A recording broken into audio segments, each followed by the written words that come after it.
you sit.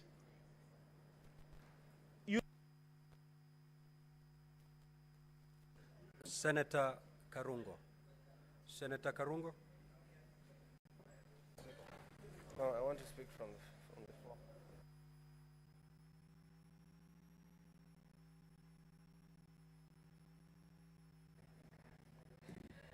Thank you very much, Mr. Speaker, for the opportunity to oppose this motion. I stand to oppose, and I'll start from where I left by saying that children deserve the most honest and thoughtful answers. And allow me, when I give my point, to talk to my children and the children of patriots of this country, Mr. Speaker. Mr. Speaker, cutting off the neck does not cure headache, Mr. Speaker. Mr. Speaker, it is one thing to condemn a healthy person and another to condemn someone who is sick or bedridden. Today, we are told the Deputy President fell ill, and he requested for time for us to give him an opportunity so that we can hear him. But that opportunity was not granted because we're in a hurry, and yes, I think we are. I don't know to where. Mr. Speaker, this is an impeachment in absentia. And I believe, Mr. Speaker, without contradiction, that probably it is a flawed process, Mr. Speaker. And for some reason or at some point, I was not able even to know who we are impeaching. Is it the Deputy President or the Governor of Siaya, Mr. Speaker? Why am I saying that? Because our standing orders, Standing Order 81 and Standing Order 80, says when a governor should appear before us. And we saw a governor standing there, Mr. Speaker. So sometimes I was asking myself, maybe the governor impeached himself by just appearing to us, Mr. Speaker. And I want to tell you, Mr. Speaker, when you listen to Mr. Mutuse, the main witness, when we ask him questions, he was saying this is just a prima facie. Prima facie, prima facie. I'm not a lawyer. I Googled, and it says, prima facie says on first sight. So we are impeaching the Deputy President on allegation of at first sight. Mr. Speaker, we don't even love at first sight nowadays. But we have made the process of impeaching a Deputy President so easy than kicking out a nagging boyfriend or a nagging girlfriend. So I stand here from Kiambu saying that, Mr. Speaker, I'm not going to impeach the Deputy President because listening to the accusation here, they are not enough. They do not meet the threshold of removing somebody from the office. You ask Mutuse here, you heard it. Mr. Mutuse, tell us. He says, I was not in an investigation journey. Mr. Mutuse, I just imagined. Mr. Mutuse, I don't know. Mr. Mutuse, I believe. Mr. Mutuse, Senate, believe me. Even if you don't believe me in one occasion or in one ground, just take one, the one that you love, Mr. Speaker. Mr. Speaker, it's sad that my brother, a person from my area or my region, the Deputy President of this country, is being impeached. And I want to talk to the majority leader, person I really respect, and also the senator for Bomet, Mr. Sigei. When we help to save a brother, remember us when we ask you to save our brother, Mr. Speaker. Mr. Speaker, as I conclude on this issue, Mr. Speaker, he who assesses the integrity of others must exemplify an even higher standard of integrity on himself. I want to ask you members, please, as I go down to write your names or the sins on the ground, and I'm not calling myself Jesus, ask yourself, would you be the first one to throw the stone on the Deputy President? And Mr. Speaker, I am going to leave this by saying I'm going to vote on all 11 counts. No, no, no, no, no. I'm going to vote no. And I'm going to leave you with one quote I've read from a member of parliament from Gatondo North, who has said, Mr. Speaker, and I read, the dog is not sick, it's just afraid, facing its last 2 hours of power forever, Mr. Speaker. Those are the MPs who kicked out the deputy president. They are now calling him a dog. Maybe even this motion, Mr. Speaker, was brought by some people who are suffering from mental issues, Mr. Speaker. I'm going to say that because how do you call a deputy president is a dog and he's not sick and he's only waiting to get out of power for 2 hours? I ask you, brothers, please do not play along the galleries. Respect the deputy president, respect the people of Murima, and I leave you with Exodus 19, verse 12, Mr. Speaker. We were told if you touch a widow, you die. It says if you touch the mountain, you die. I vote no. Senator Sifuna. Senator Edwin Sifuna. Honorable Speaker, let me join you and the others who have sent their sympathies to His Excellency Rigathi Gachagua. We wish him a quick recovery so that he can come back. Honorable Speaker, I think it is a very unfair accusation that we are impeaching somebody whilst in hospital. It has been said here, Honorable Speaker, that nobody can predict when you can be taken ill. It can happen to any one of us. And therefore, we did not plan that the Deputy President would not be here to also be able to present his case. And as Senator Roba has said, many people were in fact waiting to also get some clarifications from some of the pronouncements that have come from the Deputy President. Honorable Speaker, I want to also thank the parties that have taken time to appear before us, the case by the National Assembly, and of course the very able representation of the Deputy President. Honorable Speaker, it is clear that the case by the National Assembly is not perfect.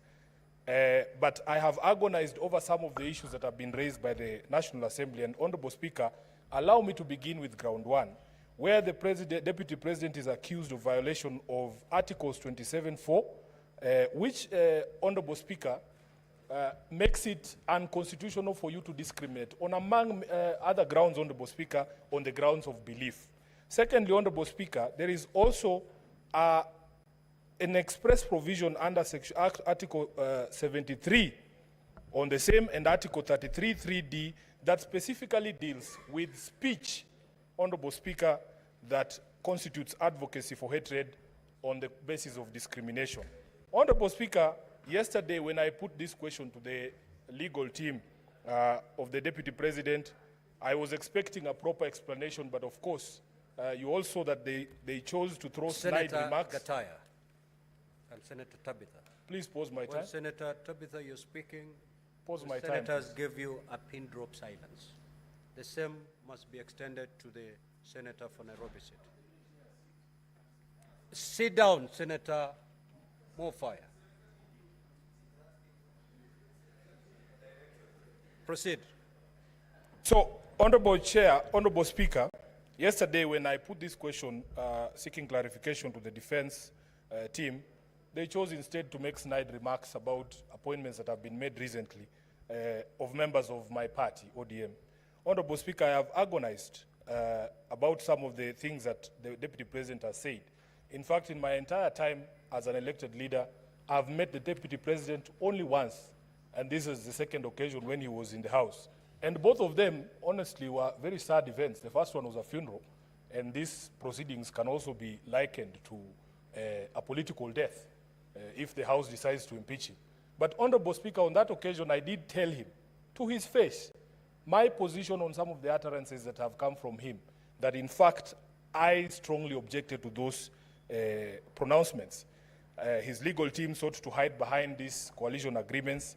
I have agonized over what to do with an agreement, Honorable Speaker, that ousts the mandate of constitutional bodies. For instance, Honorable Speaker, you are told that in the agreement, positions that especially are essentially supposed to be available to all Kenyans through advertisement by the Public Service Commission, like permanent secretaries, have already been dished out. So what am I supposed to do with a contract that ousts the mandate of the PSC, a constitutional body? What am I supposed to do with a contract that ousts the mandate of this House, Honorable Speaker? For instance, to vote for the person who sits in the chair that you sit in. And if memory serves me right, Honorable Speaker, members who are not signatories to the coalition agreement of Kenya Kwanza, in fact, participated in voting for you, to become the Speaker, and many of them were members of my political party, ODM, although, of course, I was not one of them. Honorable Speaker, there is a position in law about what to do with illegal and unconscionable contracts. I feel that the Deputy President wasted an opportunity to give clarification on his pronouncements that, Honorable Speaker, he chooses to hide behind a contract that I consider unconstitutional is something that I have agonized over. Honorable Speaker, one of the questions that was posed to him is what, I remember a discussion about which is what are the strongholds of ANC and Ford Kenya. And somebody said that it is Western Kenya. Honorable Speaker, as SG of ODM, I know for a fact that Busia County is an ODM county. In fact, if you look at the statistics at the Register of Political Parties, the county with the highest membership in ODM is not Homa Bay or Siaya. It is actually Busia County. So the question I'm being asked by my members from Busia is, Honorable Speaker, if a member of ODM who resides in Busia wanted to be a permanent secretary, does he take his application to the local Ford Kenya office so that he can access the 30% for Western Kenya? And that is the agony, Honorable Speaker, that people are going through. Honorable Speaker, there was also the conversation around the public attacks on a judge. As a lawyer, as an advocate of the High Court, sworn to defend the Constitution, I agonize over what I'm supposed to do with public attacks on judicial officers, Honorable Speaker, people that I appear before seeking justice for my clients. Honorable Speaker, we have a discussion around also attacks on intelligence institutions in our country and the Director General of the Intelligence. Honorable Speaker, it was argued here that in fact, as a member of the National Security Council, the Deputy Speaker has a forum, the Deputy President has a forum to bring up Senator Karanyamu.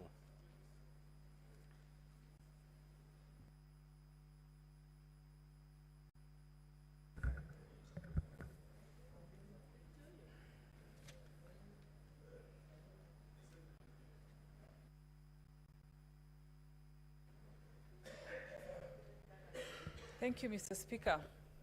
I can assure you, Mr. Speaker, none of us is enjoying these proceedings of an impeachment motion against the Deputy President, and particularly those of us from the government side, the Kenya Kwanza Coalition. And for obvious reasons, Mr. Speaker, because he has been our leader, we have been in the trenches with him, fighting for this government. And so it has come to this, and I can assure you we are not particularly very excited about it. I personally have interacted with him on numerous occasions. If you look in the internet, Mr. Speaker, you will see photos of me dancing with the Deputy President, Mr. Speaker. I have followed these proceedings very keenly, all the 11 counts. One, the gross violations of the Constitution, Article 10.2, the one that talks about the conduct of public officials, including the Deputy President. The one that talks about him being a principal assistant of the President and an extension of the presidency. Article 147, that talks about his insubordination. And one that Sifuna has talked about, Article 160, that deals with undermining public institutions, and particularly the judges, Mr. Speaker. I have been born and grown up in Nairobi County, in Eastlands particularly. And where I come from, when we grow up, we are not even aware of each other's tribe. Our neighbor could be from any other tribe. And so when I hear the Deputy President talking and allocating shares to citizens, I am aware that he's excluding more than half the population of Nairobians from service delivery, the same people that me and Sifuna are always here fighting for, every day, for allocations and for services, Mr. Speaker. And as if that was not enough, he was in the CBD the other day, addressing Nairobians in the Kikuyu language. Assuming that all Marikiti traders are Kikuyus, Mr. Speaker, nothing can be further from the truth. And sowing seeds of tribalism in Nairobi is very, very dangerous. If you have seen the slum setup, where people live together, all tribes together, I do not want to imagine if you sensitize these people and make them aware of their tribes and their lack of shares in their own country, Mr. Speaker. And finally, in future, I want to call upon presidential candidates to make it a very critical attribute of their running mates to have political maturity and to have a national outlook, Mr. Speaker. Because to some extent, we want to put some blame on the president, because we are wondering what he looked at when he picked his running mates. Thank you, Mr. Speaker. Senator Kajwang.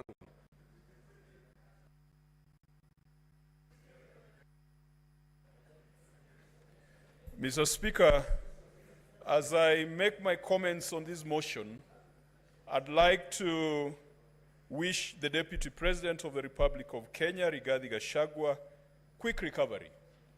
He is still the President of the Republic of Kenya as at 9:19 p.m. on the 17th of October until any decision is made. He's still the Deputy President of the Republic of Kenya. We pray that God gives him the strength and God gives him good health to continue pursuing that responsibility. Mr. Speaker, the Council for County Assembly began his opening statement and his National Assembly, that is the Venerable James Orengo, with a quote from Scripture. Mr. Speaker, allow me also to go to Scripture. And this time I will go to the book of John. In the book of John, chapter 8, we get the story of the adulterous woman. Mr. Speaker, Jesus Christ is teaching his disciples at the temple early in the morning, and the scribes and the Pharisees early in the morning drag a woman to his presence and say that this woman has been caught in the act of adultery. The Bible says that she has been caught, and I quote, in the very act of adultery. Mr. Speaker, what surprises me in this passage is that the woman who was caught in the very act of adultery has been produced, but the man who contributed to the adultery was not brought before Jesus Christ in the temple. Mr. Speaker, we have a man who has been brought before us for impeachment. We have been told that he's been a political adulterer. We have been told that he has grossly violated the Constitution and the laws of the Republic of Kenya. Mr. Speaker, adultery takes two. It takes two to tango. Like that woman in the book of John, I don't know whether they went for the men who cajoled her, who seduced her, who connived with her, and who paid her for the act of adultery. Mr. Speaker, in this Republic of Kenya, we must drain the swamp of adultery. And today, just like back in the days when the law of Moses required that a woman who had been convicted or accused of adultery ought to be stoned to death. Unfortunately, Mr. Speaker, it looks like the same punishment was not prescribed for men. It was just for women to be stoned to death, and yet it takes a man for a woman to commit adultery. Tonight, because the Constitution of the Republic of Kenya is just like the law of Moses. It says if you are found guilty of political adultery, you should be stoned to political death. It is called impeachment. You are sent into political purgatory for 10 years. You cannot run for office. Mr. Speaker, we must deal with the law as is. The law as is requires us that the woman or the man accused of adultery must be stoned to death in this chamber. That is the law as it is. But Mr. Speaker, we must make sure that we bring those other men and women who commit and who encourage people to go into adultery so that they also face the same sentence and they also face the same judgment.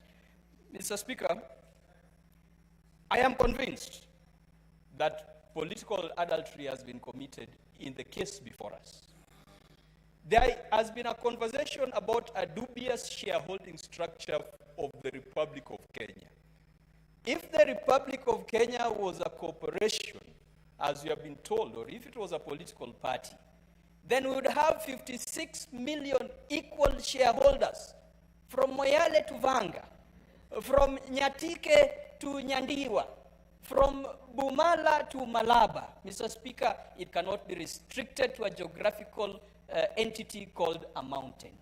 Mr. Speaker, I am convinced that political adultery has been committed in the intimidation and threats to judicial officers. I am convinced that political adultery has been committed in public attacks on our intelligence service. So, Speaker, where I come from, if you find your father naked, you don't proclaim his nakedness, you cover him. And we cannot then proclaim the nakedness of our intelligence service. Mr. Speaker, I am convinced that the Deputy Speaker has committed political adultery. The Deputy President has committed... I am sorry, Deputy Speaker, has committed political adultery. And Mr. Speaker, for... Your time is up. Your time is up, Senator Murango.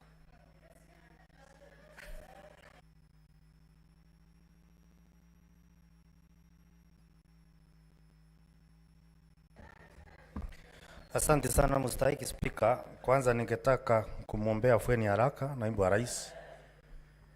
Alafu niseme hivi.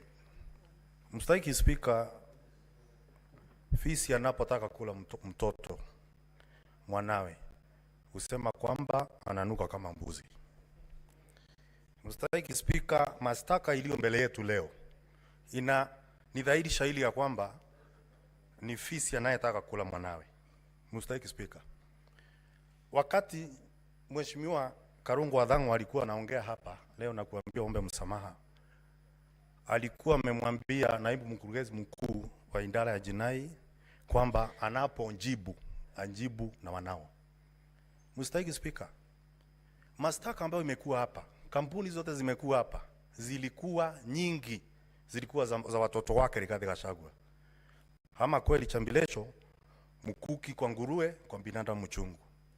Kwa sababu Mstahiki Spika, hakuwezi kuwa na umbaguzi wa wanawe naibu rais, lakini kusiwe wale wengine wanapewa heshima tofauti na hiyo. Mstahiki Spika, mimi nimetoka Kirinyaga na najua mashtaka yote ambayo yako hapo 11. Kuna jambo moja ambalo mpaka ufanye kama utadhirisha mashtaka, na ni ushiriki wa umma ambao tuko na ushahidi mbele yetu. Mstahiki Spika, katika ushiriki wa umma ambao tuko na mbele yetu, isipokuwa picha za maofisi za CDF, alafu na takwimu ambazo zimetoka katika bunge la kitaifa, ambalo wale wote ambao walikuwa wametia sahihi kumondoa naibu ya rais ndio walioongoza katika ushiriki wa umma. Mstahiki Spika, ningeuliza itakuwaje, itawezekanaje mtu ambaye ametia sahihi kumondoa naibu wa rais halafu anaongoza katika ushiriki wa umma? Mbuzi atapata haki wapi katika mahakama ya fisi? Mstahiki Spika. Mstahiki Spika, ningetaka niseme ya kwamba ni rais kuangalia mashtaka na kuyaona kama inafaa kwa naibu rais ambaye ako hospitali. Najua ya kwamba naweza kuwa nimesimama hapa napoteza kuni nikichemsha mawe. Najua ya hivi. Lakini fisi alisema siku moja, hata aliambia mawe siku moja, hata kama hujaongea umesikia chenye nimesema. Mstahiki Spika, katika mashtaka yaliyo hapa, na sisi tunafaa kuongozwa na ushahidi, sio riwaya, sio hekaya za mbunwasi, sio fasihi. Mstahiki Spika, lakini tunazo hapa Mstahiki Spika, zote ni hekaya za mbunwasi. Hakuna ushahidi wote ambao tumepewa mbele yetu. Lakini siwezi kusimama hapa halafu niweze kumhukumu naibu wa rais, kwa sababu pia Katika kitabu ya Kolosai 3 mstari wa 13 inasema ukihukumu wengine wa hukumu venye wewe utataka kuhukumiwa. Sasa mstahiki Spika, itakuanje kwamba walioorodhesha mashtaka yaliyo hapa na kosa kuleta ushahidi tunafaa tuamini leo? Ni chuki ama ni uchungu gani ambao wako nao na naibu wa rais? Mstahiki Spika, unajua akuchukiae huwa anakuambia unamtifulia vumbi hata wakati unaogelea. Mstahiki Spika, mahali nilikotoka mimi nataka kitu ya kwanza kufanya ni kuwakilisha watu wangu, na waliniambia kwamba ushiriki wa umma ambao uko hapa hawakuhusishwa vilivyo, kwa sababu walioenda kule mashinani kufanya ushiriki wa umma walienda kufanya ushiriki wa umma wakijua matokeo yake. Mstahiki Spika, na kwa hivyo mimi nimeambiwa na watu wangu kutoka Kirinyaga yale mashtaka yote ambayo yamewekwa hapo, na kwa sababu tumekuchagua wewe uende pale utuwakilishe, tafadhali ukienda yote usikumbalie na hata moja. Mstahiki Spika, Mswahili usema lilompata peku na ungo ni lilo. Mstahiki Spika, wewe ni Mswahili, unajua kwamba ungo ni uteo ambao ni mpya, peku ni uteo, ungo ni uteo ambao ni mpya, peku ni uteo ambao unapepetea ambao ni mzee. Namwambia siku ya leo maseneta tukimhukumu naibu ya rais yanayompata leo, hata nyinyi mjue siku moja inaweza kuja ikampata, na ambaye atachukua msumali wa kwanza kumpigilia naibu wa rais, ningeomba kwamba asiwe ni mtu kutoka mlima. Huyu ni ndugu yetu, na kwa hivyo tunapokuja kumsurubisha katika msarambani, afadhali tuangalie akisurumbiwa, lakini mmoja wetu asichukue nyundo na msumali na nyundo kwenda kumsurumu. Mstahiki Spika, najua ya kwamba kuna wale ambao wanaelekeza vingine visivyo bwana. Mswahili usema usiwe vitatange kuwatosa wengine ndemani. Kama uko na msimamo tayari, usije ukapeleka mwenzako katika huo msimamo wako. Tunafaa kuzingatia ushahidi, tunafaa kuangalia kwa haki, kama maombi yetu ambayo tuko nayo katika seneti kwamba tutaangalia kila kitu kwa haki na uaminifu. Asante sana Mstahiki Spika. Now, honorable senators, we had a consensus to terminate at 9:30. But again, breathe in and out. But again, I'm asking with your consensus if we can push it for another half an hour so that we terminate at 10. Is that okay? You know, honorable senators, we have to vote for 11 counts individually. So we will do an extra half an hour, then we terminate. The Honorable Olekina, Senator. Thank you, Mr. Speaker. Mr. Speaker, this evening, let me disabuse this notion that an impeachment process is an attack of the mountain region. Mr. Speaker, an impeachment process is a vital process of holding public officers, state officers, accountable. Mr. Speaker, I've heard on various occasions from my colleagues, those who oppose this motion, that we are targeting the mountain. I beg to differ, and I do so with the following findings. There is a lot of movement in the chamber, Mr. Speaker. Honorable senators, and Senator Pause my time. Lekina's. Let's take our seat, please. And let us hear the Honorable Senator in silence. Thank you, Mr. Speaker. Let me begin again by saying I want to disabuse this notion that an impeachment process is an attack of a region. It is not. It is a constitutional process that this House has been given the task to be able to hold public officers accountable. Today, we are discussing the impeachment of a deputy president. Tomorrow, we might be discussing the impeachment of a president. We have constantly debated impeachment of governors here. I've never had at one given time when people come up and say we are targeting a particular community. We are not, Mr. Speaker. Mr. Speaker, we have been entertained this afternoon or the last 2 days with the defense alleging that the shareholding utterances made by the Deputy President is that he was referring to the shareholding of a coalition agreement. And Mr. Speaker, we were demonstrated here that the Kenya Kwanza coalition agreed upon how they can be able to share different, positions in government. In fact, I thought they would say that the Speaker of this House was also negotiated. I believe when the Speaker of this House was proposed to be voted for, he was voted for by all the senators. And never have I seen the Speaker giving preference to the people of the coastal region. So, Mr. Speaker, I find I'm not convinced by the defense that the shareholding being uttered by the Deputy President is based on a coalition agreement. Mr. Speaker, the defense attempted to respond to the allegation on ground 8, whereby they say that the utterances of the Deputy Speaker violate Section 132 of the Penal Code. It is important for us to know what Section 132 of the Penal Code says. It actually makes it illegal to utter, print, or publish words or acts that brings into contempt the lawful authority of a public officer. The decision made by Justice Esther Maina in her capacity as a judge of the High Court is protected by the position that she holds. So it is a bit nonsensical for the Deputy President to go out in public, instead of following the due process of the law, to be able to go out and appeal the decision of that judge. Until today, Mr. Speaker, the coercion which was used to be able to return the 200 million shillings back to the Deputy President, that money must go back to the public. Mr. Speaker, the Deputy President has got a forum. Article 240 of the Constitution puts him as one of the key members in the National Security Council. He has got a forum to be able to go out there and express his dissatisfaction with the NIS.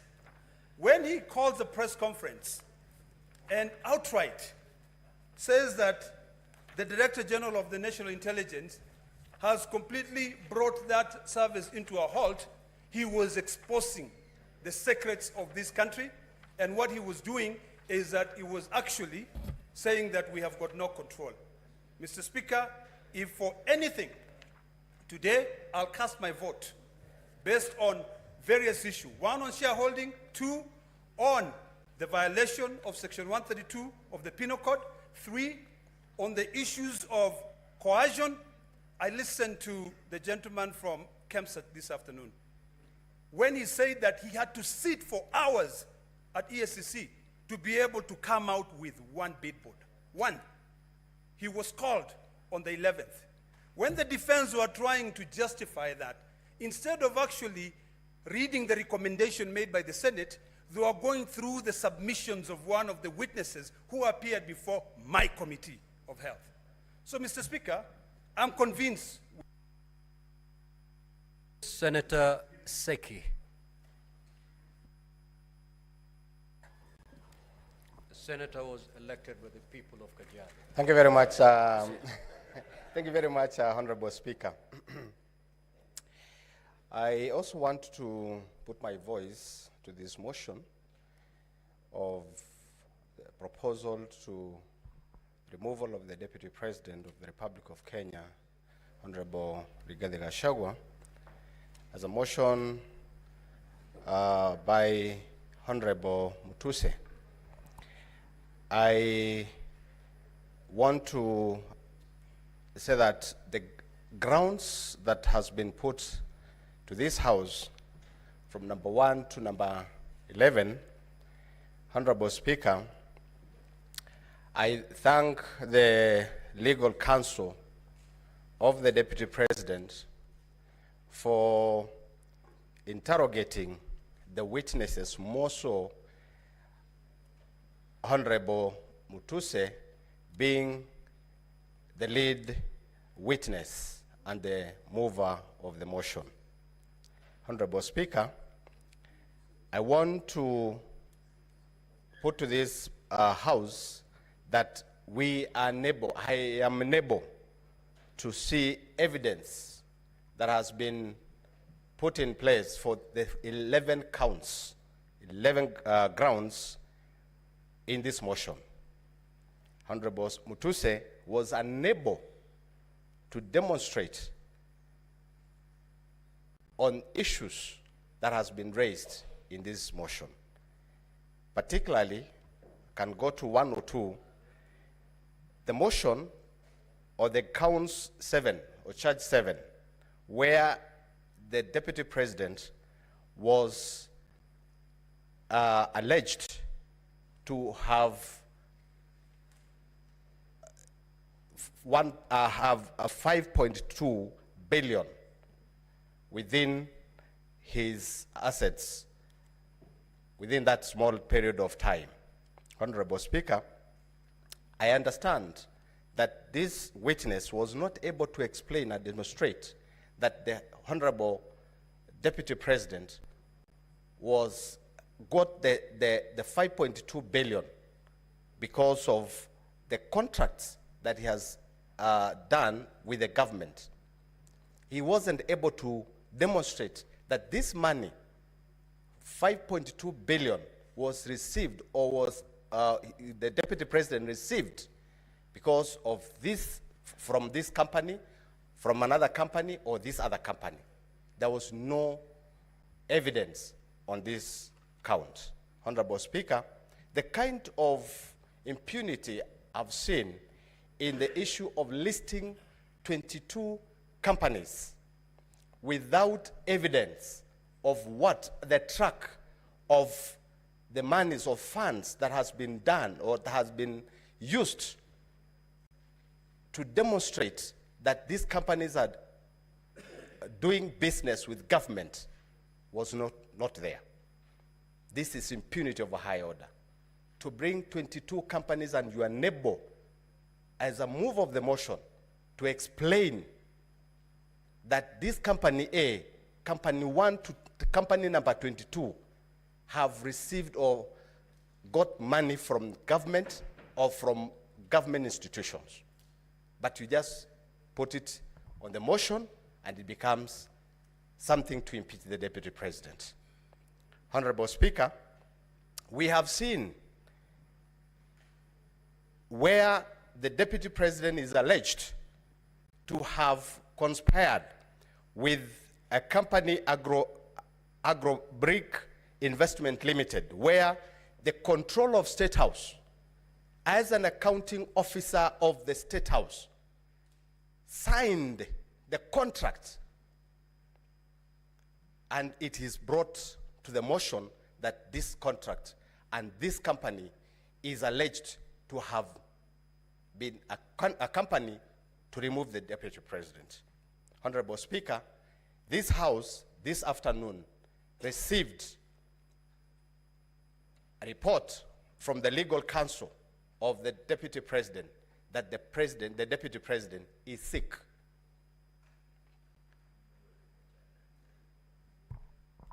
Now, we are ready. Senator Faki.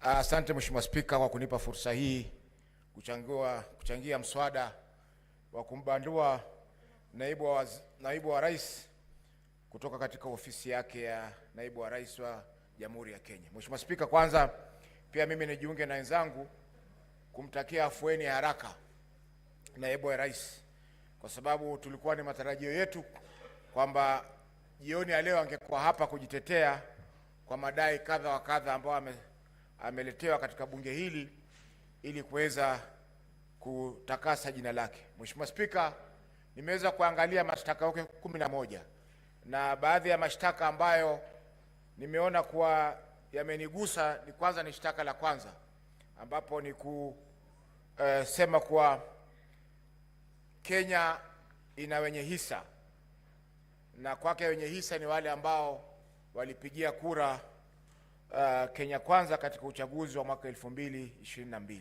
Mheshimiwa Spika, hiyo imebagua makabila zaidi ya 47 katika nchi yetu, na sisi ambao tutatoka pwani, ambao kutoka mwanzo pwani ilikuwa si koloni ya Kenya, ilitupa mshtuko mkubwa kwa sababu tuliona kwamba tunazidi kutengwa katika mamlaka ya jamhuri yetu ya Kenya. Mheshimiwa Spika, shtaka la pili ambalo limenibamba ni la kuhusu ukiukaji wa sheria, na hapa nitaangazia shtaka la pili na shtaka la 6 ambapo amekiuka sheria inayohusiana na uwiano katika nchi yetu ya Kenya na vile vile pia kuleta makabila na jamii zote pamoja.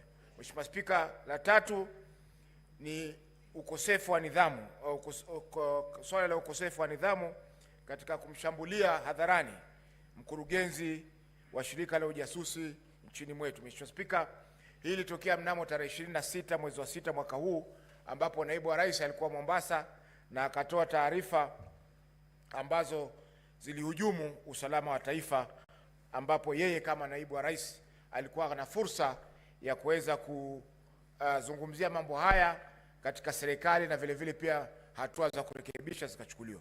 Mheshimiwa Spika, tunapoangalia makosa yote haya ni kwamba haya yasingeweza kumfika naibu wa rais kwa sasa, kwa sababu masuala haya ambayo yameangaziwa hapa yaliangaziwa na Senator Sifuna alipoleta mswada wake wa kumkosoa naibu wa rais, lakini mswada ule ulikufa ndani ya bunge hili la Senate.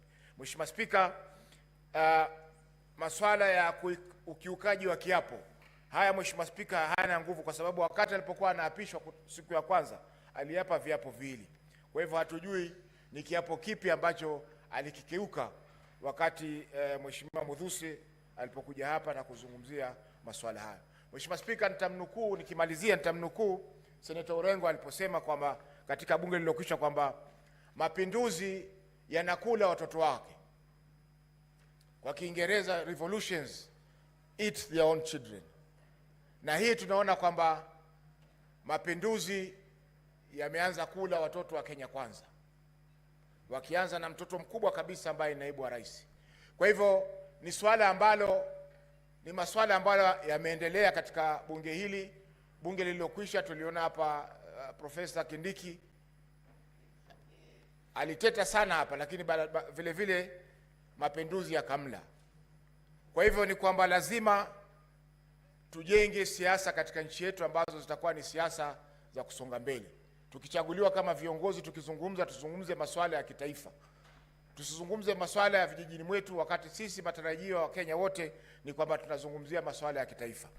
Kwa hiyo Mheshimiwa Spika, napongeza pia bunge hili la Senate kwa kuonesha ukakamavu na vile vile pia umahiri mkubwa wakati tumeweza kusikiza kesi ya naibu wa rais. Labda kwa siku za usoni tutapata pia fursa ya kusikiza kesi ya rais wa Jamhuri ya Kenya katika bunge hili letu. Asante Mheshimiwa Spika kwa kunipa fursa hii. Senator Orwoba.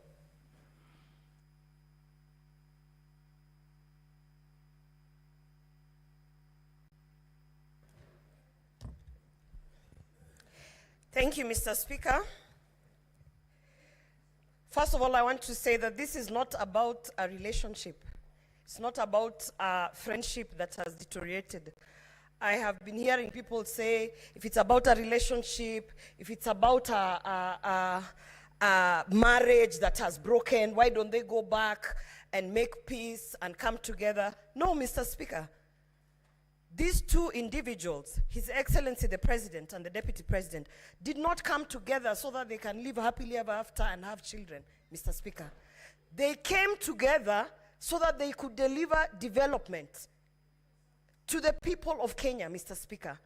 So this, what we have been doing here for hours and hours, it pains me when I hear people saying, you know, about adultery and relationships and what, and I'm wondering, no. We have been here because of 11 counts, Mr. Speaker. A very serious impeachment motion because of not 2, not 3, but 11 counts, Mr. Speaker. In my condition, I have had to sit here and go through all 11 counts to understand which one actually has been substantiated and which one holds water. So no, this is not about a relationship. And we should not expect that because they came together, they should now go and sit somewhere and make peace. Now, and you know, stop disturbing us. No, Mr. Speaker, 11 counts of an impeachment motion is something very serious, Mr. Speaker. And it's very unfortunate that of the 11 counts, about 4 counts, Mr. Speaker, were not even substantiated, Mr. Speaker. Very shocking. When you have a team of legal experts sitting down bringing 11 counts, at the very least, they should have even substantiated 9, Mr. Speaker. But 4 counts, ground 2, when you talk about undermining a cabinet decision, how did we not have the witness come here to speak so that we can be able to understand? Some of us, we don't sit in cabinets, and we need to understand what a cabinet decision is, how it is undermined. Mr. Speaker, the witness was not produced. We had another witness who did not come here in terms of undermining devolution. Governor Sakaja signed an affidavit, but then did not appear, Mr. Speaker. People must respect the Senate, because when we are sitting here to analyze 11 counts, Mr. Speaker, honestly, in all fairness, they should at least be substantiated to some level. However, Mr. Speaker, I have lived through the post-election violence of 2007, 2008. And it is very strange that 2007 I was also pregnant, Mr. Speaker.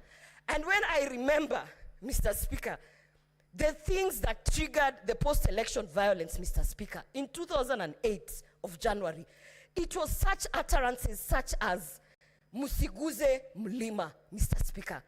They started as a joke, and before you knew it, matatus were being stopped and people were being asked, get off the matatu and showcase your IDs, and arms and limbs were being chopped off, Mr. Speaker.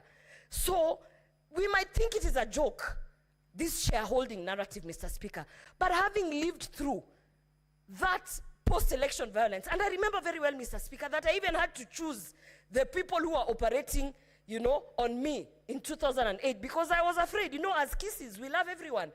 People always think we are traitors because we welcome everyone. So at that time, the attack on us was from both sides, Mr. Speaker. And so therefore, I do not take this shareholding narrative as a light thing. I do not take this Musiguze Mlima as a light thing, Mr. Speaker, because I have been affected directly. And on that count, Mr. Speaker, I definitely have seen that it has been substantiated. We have seen the evidence, and we have even seen repeated utterances of causing divisiveness in this country, Mr. Speaker. And I want to say today, Mr. Speaker, this country is not about one person. It is not about William Ruto. It is not about Rigathi Gachagua.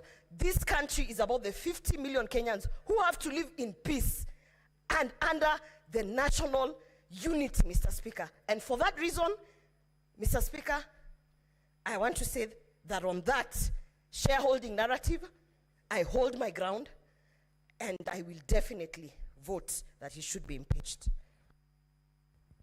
Senator Kavindu.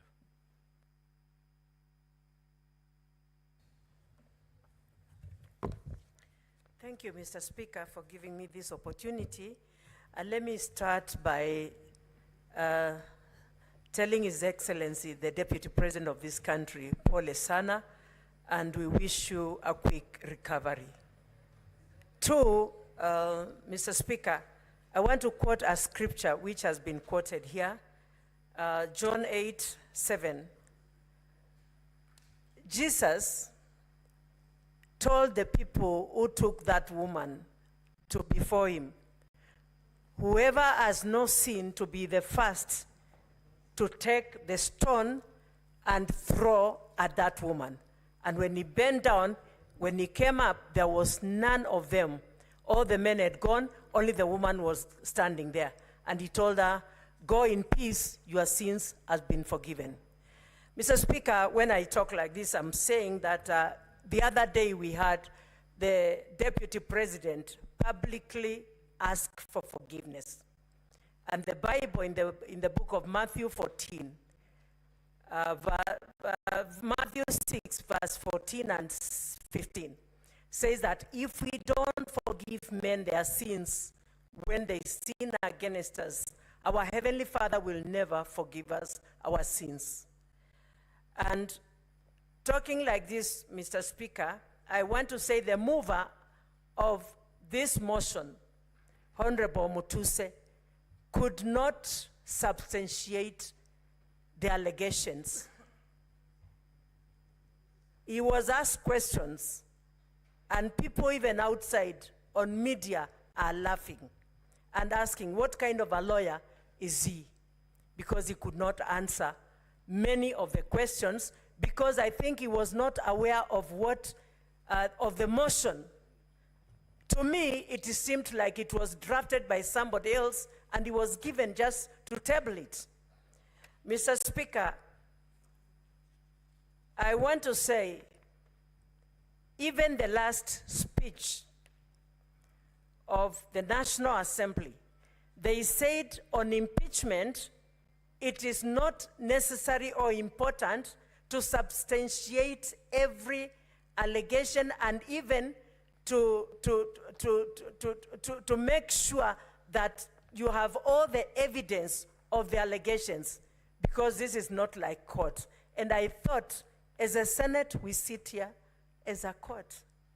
And whatever ruling we give here is acceptable. And so I wonder why one would stand and say that they could not, it is not a must that they substantiate beyond reasonable doubt. I believe if we are impeaching a person, we should, all the accusations must be substantiated and beyond reasonable doubt, because that is one's career we are about maybe to ruin. And this person has a family. This person has a career. When I think of Waititu, when I think of Songo, for 10 good years, they cannot stand on any elective office. And I had... Honorable Senators. Senator Methu, you are heard in silence. Senator Fonandi, you are heard in silence. Thank you, Mr. Extend Speaker. the same treatment to Senator Kavindu. Thank you, Mr. Speaker. And Mr. Speaker, it was just the other day, I had Majority Leader and many of us here say that Songo was impeached for no good reason. How do we reverse what we have already done on this, in this Senate? So, Mr. Speaker, I want to say, before we impeach anyone, we must substantiate all the charges and make sure that it is not something that we are going to eat back our words and start saying we did a mistake. Mr. Speaker, I stand here to say no to this motion. Senator Kathure Murungi. Thank you, Honorable Speaker, for this opportunity also to make some comments, one or two comments on this important exercise. Mr. Speaker, many Kenyans are wondering why the Deputy President is being impeached. And they are saying if he is to be impeached, him and the President should be impeached at the same time. Mr. Speaker, the articles in the Constitution, our Constitution has given the National Assembly and the Senate this mandate to do this exercise of checks and balances to our public officers. And Mr. Speaker, Article 145, which we used this afternoon even to determine whether to proceed or not, is very elaborate on how to the process of impeaching the Deputy President or the President. So, Mr. Speaker, we are here because the Senate actually has been, on several occasions, we have brought deputy governors, and now the Deputy President. Mr. Speaker, kindly protect me from this. Honorable Speaker, Mr. Speaker, kindly protect me from some noise from behind. Senator Fonandi. So, Mr. Speaker, I was saying... Just move to your seat, your normal seat. I was trying to say that, Mr. Speaker... It may be lonely, but please stick there. Proceed. Mr. Speaker, this House has brought deputy governors, and now the Deputy President. Mr. Speaker, what we are doing is a constitutional mandate. And therefore, I will ask Kenyans that they should bear with the Constitution. It is the Constitution which has brought us where we are. I want to thank the parties that were here for the last 2 days, the parties representing the Deputy President and the parties representing the National Assembly, Mr. Speaker. All these senators have been sitting as judges for the last 2 days and nights. And Mr. Speaker, it is only that this is a court, like a high court. Only that judges in the high court or the courts do not discuss the cases that they handle, but they meet and discuss, and then they make the decision. And then the decision is learned by maybe the president of the court.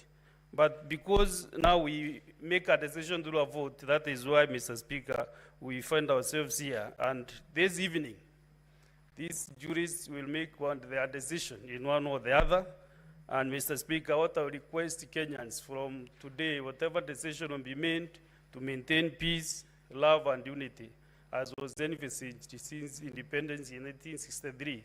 Because, Mr. Speaker, where we are, a decision will be made by the Senate in one way or the other, either to impeach the Deputy President or to appoint, or not to impeach, I mean not to impeach, Mr. Speaker. And I want to talk to the people that represent the Meru community. I want to assure them that whatever decision their senator will make is for the best interest of the Meru people.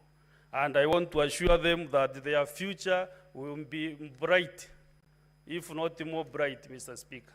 And what they need is service delivery, not individuals. Whatever decision that I'll make is for their best interest, because they elected me to make some decisions. Some are soft decisions or hard decisions. But what they need at the end of the day, they will ask their senator for 5 years, what have you done for us? But as I finish, Mr. Speaker, I want to encourage all of us in a verse from the Bible, Thessalonians chapter 5, verse 18, which says that in every situation, no matter what the circumstances, be thankful and continually give thanks to God. For this is the will of God for you in Christ Jesus. So whatever you do, thank God. Whatever happens to you, thank God, because we always should give thanks to God. Thank you very much, Mr. Speaker. Senator Crystal Asige.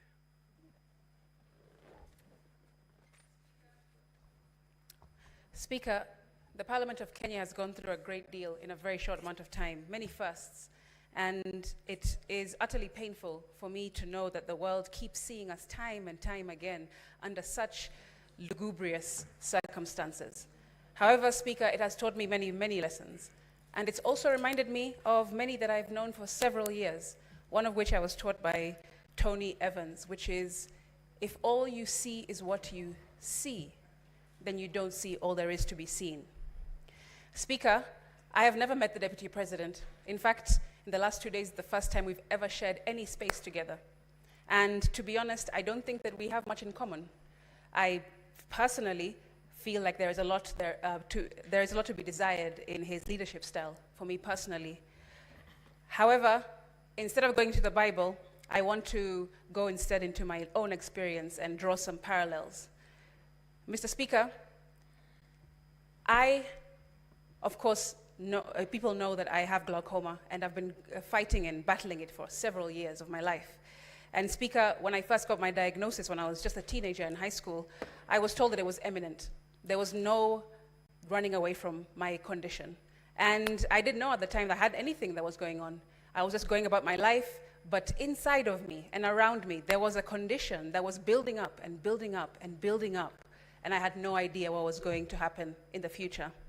Mr. Speaker, now I've been left blind, and I cannot see in front of me even when I put my hand in front of my face. Mr. Speaker, the parallels I draw with my life and the current hearing that we are sitting in today is that the Deputy President did not foresee this happening to him either. Mr. Speaker, I have also drawn parallels of feeling out of control, which I assume that he feels. Being given a diagnosis that seems imminent, that he cannot stop. Mr. Speaker, I also feel that he is probably feeling fear. That's what I've heard. Mr. Speaker, feeling betrayed, feeling angry. And I felt all those feelings because of a situation that I can draw parallels with in this hearing. And Mr. Speaker, I have been fighting and fighting, pleading and praying, trying everything in my power to mitigate, to stop, just like he has been doing in the last several weeks that this has been going on, Speaker. And it's funny that it's Blindness Awareness Month this month in October, because there are many lessons, like I said, that I have learned, and I wish that the public will also take from this experience. Mr. Speaker, I hope that, the public understands that when they have their back to the wall, when they've been in any kind of battle, even when they feel isolated, there is something called golfer's elbow, which I learned. Golfer's elbow is the idea that, or is a condition that golfers usually have when they hold on to the grip of their club too tight for a long period of time, and they end up injuring their wrist all the way up to their elbow because they're holding on too tight to an outcome, too tightly. And I've learned that sometimes you just have to let that go. And I hope that the public can take that away from this situation.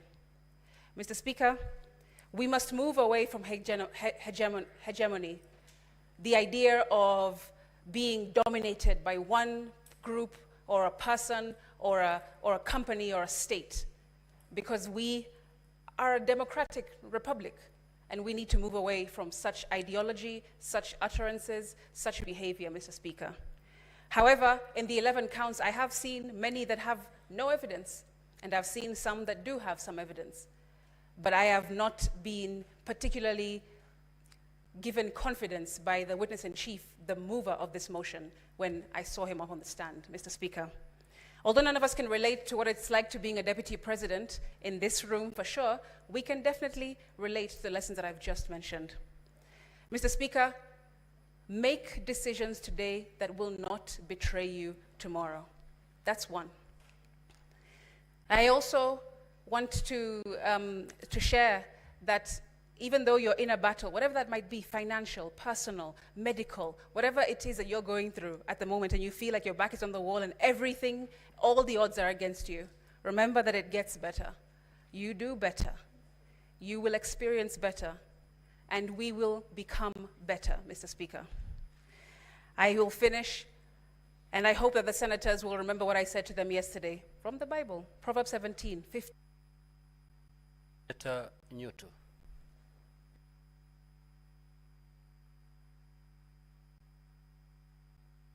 Mr. Speaker, thank you very much, Mr. Speaker. I think I cannot thank you more for affording me this opportunity at this late hour. Mr. Speaker, I stand right from the onset to say that I oppose this particular motion, Mr. Speaker, and I have reasons for doing so. Mr. Speaker, the key witness or the mover of the motion came before this House yesterday, Mr. Speaker. And although I'm not a lawyer, but I know that it is there in the rules of natural justice that whoever alleges must prove. The Honorable Mutuse was not able to prove any of the allegations or any of the grounds that he laid against His Excellency the Deputy President, Mr. Speaker. Mr. Speaker, Kenyans were and are watching these proceedings.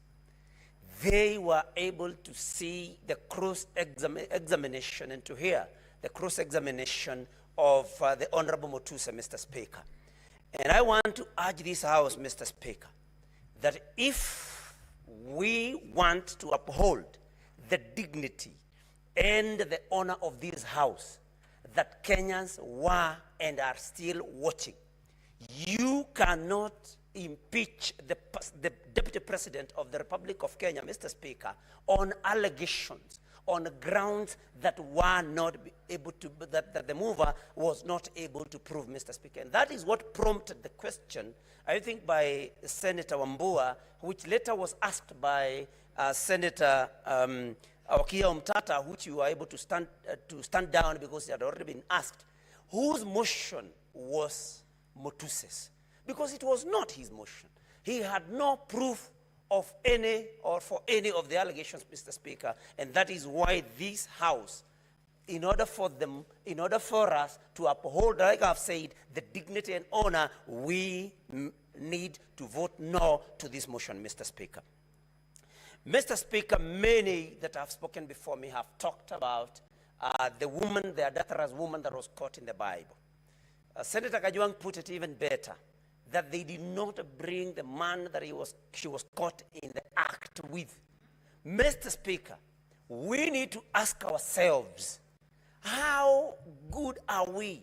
How clean are we? Are we qualified to throw the first stone, Mr. Speaker? I think that is the first question that we should ask ourselves, that as we judge the Deputy President, how good are we? How many mistakes, how many offenses have we ever committed? How many sins even have we ever committed? And God forgive us, and our fellow human beings also forgive us, Mr. Speaker. But the most moving thing, Mr. Speaker, is that we did not give the Deputy President an opportunity. I know, of course, the motion to defer this particular, to adjourn up to Saturday did not pass. But, Mr. Speaker, under Section 50 of our Constitution, Mr. Speaker, we, 50-0, Mr. Speaker, we need to give any person, 50-0, that is 50, Mr. Speaker, 2F, to be present and when being tried, unless the conduct of the accused person makes it impossible for the trial to proceed. Mr. Speaker, the Deputy President was taken ill, according to what the council reported to this House. And, Mr. Speaker, we did not give him an opportunity. Mr. Speaker, I draw your attention also to our Constitution, Article 145, Clause 5. The President shall have the right to appear and, not or, and be represented before the special committee, Mr. Speaker. We did not give him that opportunity. Mr. Speaker, because I can see my time is wearing out, if not for anything, Mr. Speaker, I ask this House, you cannot condemn a sick person. Any one of us can get sick. I want to appeal to my colleagues, Mr. Speaker. Nobody chooses when to get sick and when to be in good health. You cannot, we cannot afford to judge a person, to condemn a person when they are in hospital, Mr. Speaker. And so I want to appeal to the members of this House that if not for anything else, you consider that the Deputy President has been taken ill and show the necessary compassion. And, Mr. Speaker, I want to my majority leader is here, and he made a statement that was very disturbing, that even those that are saying that it can bring division should. Senator Mogene.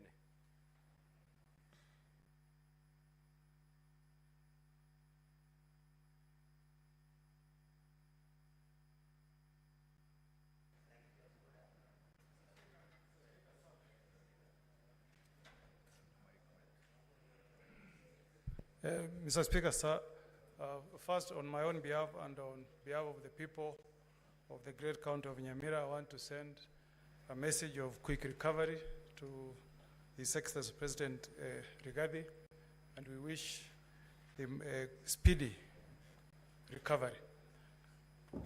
Mr. Speaker, the Bible says in the book of Ecclesiastes 3, verse 1, that there is a season for everything. There is a season to be born politically and a season to die politically. That's biblical. The Speaker, I've agonized. Mr. Speaker, I've gone through a lot of soul searching. Mr. Speaker, as I listened to the evidence that was tendered against, as I listened, Mr. Speaker. Just pause the time for Senator Mogene. Let us allow Senator Mogene to be heard in total silence, please. Speaker, as a lawyer and a person who witnessed the birth of the 2010 Constitution, Mr. Speaker, I strongly believe, Mr. Speaker, that Kenya belongs to all the 42 plus tribes, Mr. Speaker. And what has disturbed me, Mr. Speaker, for the 2 days I've sat here, Mr. Speaker, what would happen to my community in Kisii and in Nyamira if we ran our government through this theory of shareholding? Mr. Speaker, as I speak tonight, Mr. Speaker, the people of the two counties of Omogusi, Nyamira and Kisii, are victims of that theory of shareholding. That community, Mr. Speaker, called Omogusi, has got no even a single PS serving in government, Mr. Speaker. Mr. Speaker, as we speak this evening, Mr. Speaker, the Omogusi people, Mr. Speaker, have been the biggest victims of this theory of shareholding. Mr. Speaker, the Constitution that we enacted in 2010, in Article 27, Mr. Speaker, clearly states that we should not discriminate, Mr. Speaker. I hope, Mr. Speaker, when I cast my vote tonight, I'll be sending a message from the people of Nyamira, Mr. Speaker, that a government is formed for all the tribes in the Republic of Kenya, Mr. Speaker. I've agonized, Mr. Speaker, on the issues that have been brought in this motion, touching on the widow and the children of the late Governor for Nyeri, Gachagua. And Mr. Speaker, I wondered if adverse statements and inferences have been made touching on the conduct of the Deputy President against the widow of the former governor and the children of the late governor, the nephews of the Deputy President. Why, Mr. Speaker, I ask as a father, why, Mr. Speaker, did the widow and the children of the late Governor Gachagua swear an affidavit to dispel all the things that have been said against a scheme of swindling those children? Why, Mr. Speaker?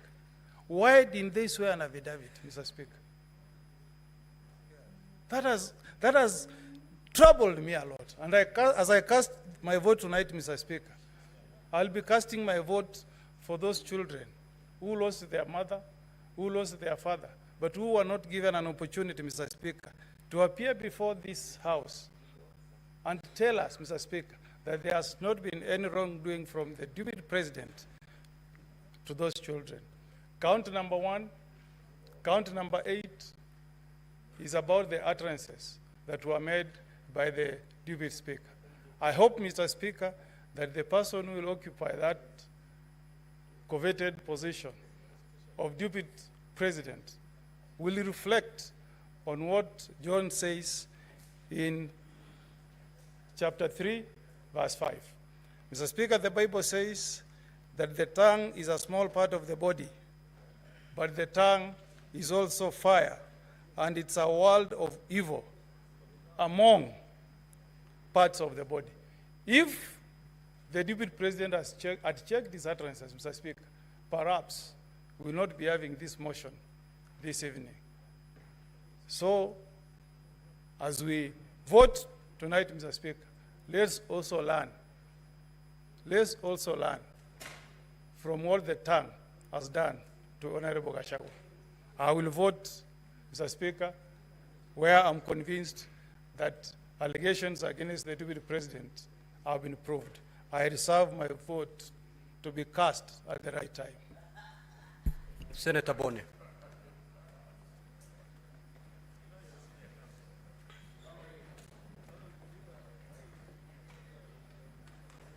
Thank you, Mr. Speaker. Mr. Speaker, the position of the Deputy President of Kenya is very high. It is a very high calling. And therefore, Mr. Speaker, as we make a decision on the Deputy President of Kenya, I want to remind him that of those to whom more is given, indeed, more is expected of them. And he should not feel that he is being victimized because, Mr. Speaker, the highest standard of this Constitution in 2013, by dint of lack of integrity, the Deputy Chief Justice, Nancy Barasa, lost her job merely because she pinched the nose of Kwamboka. The Deputy President indeed did worse than pinching the nose of somebody. Mr. Speaker, the Deputy President, seeing the allegations against him, I can't imagine that he moves around with the moninga of man of faith and truthful man. Mr. Speaker, if really we must talk about faith, may I remind the Deputy President of a man of faith, a man of letters called Bill Paul. Bill Paul said, man of faith, that integrity is like virginity. You lose it only once.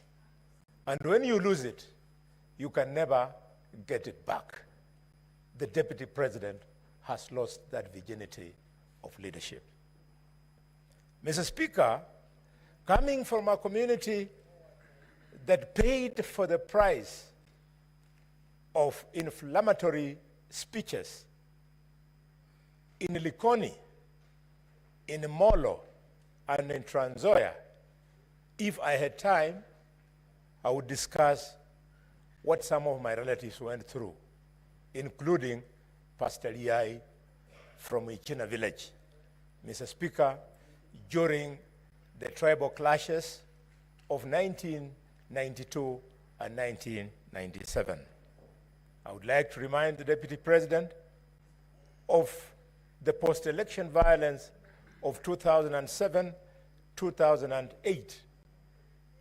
One of the reasons why we had to have this progressive constitution that will be removing him, hopefully, this evening from office.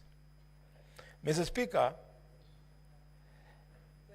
even as we ask the Deputy President to leave office, we must insist that the DCI and the ESCC and other investigative institutions must pursue this matter beyond this vote. I have on mind, Mr. Speaker, the activities of the intricate web of companies, up to 22, so to speak. The reason I believe young Mutuse could not bring all this, dear senators, colleagues, is because effort requires money, requires time to do all that research. Some of them, you have to do clandestine for you to get information. I believe that if the Deputy President had taken the dog, we were going to completely undress him. We would have asked him to justify what activities each and every one of those companies was doing. It's part of the reason why he stepped down, Mr. Speaker. Mr. Speaker, I have evidence, which I don't wish to be part of the case, that as soon as the Deputy President's brother died, the wife went to the corporate branch of the cooperative bank and started crying there that the manager should stop the Deputy President from operating these accounts. Mr. Speaker, finally, the Deputy President must be investigated for the role. Senator Eddy.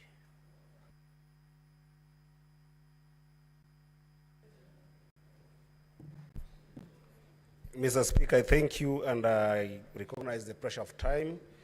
Mr. Speaker, I am here because of the kindness of the people of Migori County who sent me here that at such a time, Mr. Speaker, I need to be cautious of the Article 125 of the Constitution, which requires us as a House that in matters such as this, Mr. Speaker, we must behave like judges, because under Article 125 of the Constitution, Mr. Speaker, we sit as a High Court, Mr. Speaker. And in the words of Socrates, Mr. Speaker, a judge is required to listen courteously, to answer wisely, to consider soberly, and definitely to decide impartially, Mr. Speaker. There were 11 charges, Mr. Speaker, that were put before us, Mr. Speaker, and they were put to us in the context of Constitution 2010, Mr. Speaker. The Constitution 2010, Mr. Speaker, came in the backdrop of two very important historic moments in this country, Mr. Speaker, that I must reflect on, Mr. Speaker. Number one, Mr. Speaker, is the section paper number 10 of 1965, Mr. Speaker. That section paper number 10, Mr. Speaker, divided this country into those who are important and those who are not important. The language that was used then, Mr. Speaker, was the idea of northern frontier district, Mr. Speaker, that then discriminated upon some communities, Mr. Speaker, against others, Mr. Speaker. Number two, Mr. Speaker, in 2007, Mr. Speaker, this country was divided on the basis of ethnicity, Mr. Speaker.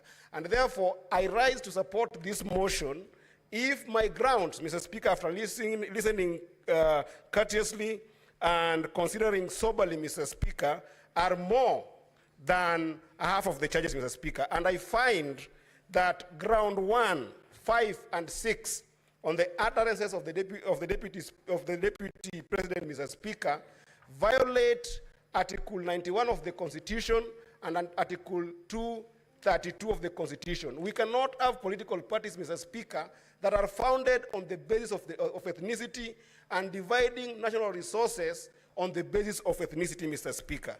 Number two, Mr. Speaker, that would make the ground number 4, which actually also happened to be reason number 4 for why the deputy president must leave office, Mr. Speaker, the violation of Article 160 of the Constitution, Mr. Speaker, of undermining the judiciary, Mr. Speaker.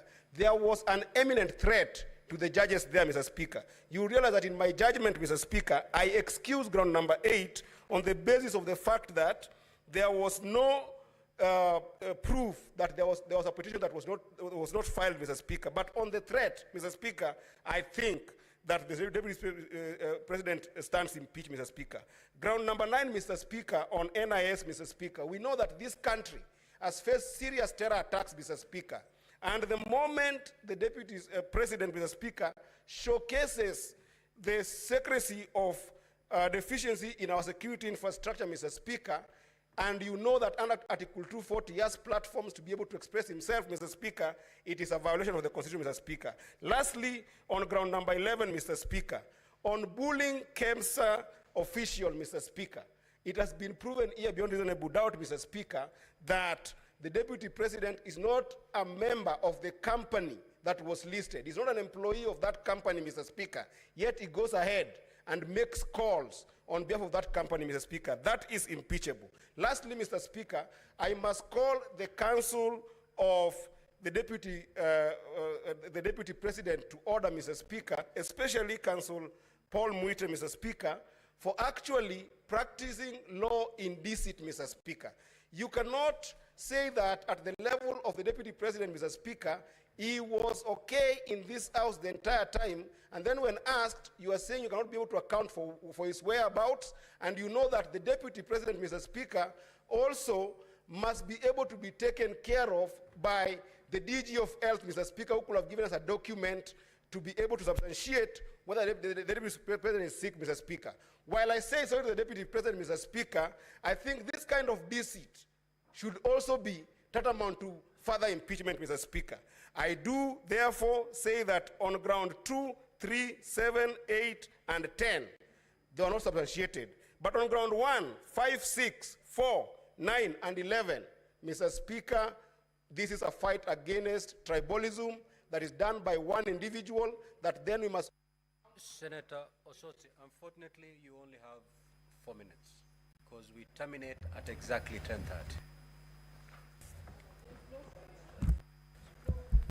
Thank you, Mr. Speaker. Mr. Speaker, I'll be so quick. Mr. Speaker, when the deputy president was here, I remembered the saying of a famous philosopher, 19th century, Lord Acton, who said, power tends to corrupt, and absolute power corrupts absolutely. Mr. Speaker, a few of us here served with the deputy president in the National Assembly. And when we were there in the National Assembly, the deputy president was a very humble man, very simple, very social, and was rare to talk. But listening to the charges and having seen what has been happening around, this is not the same man. This is a different man.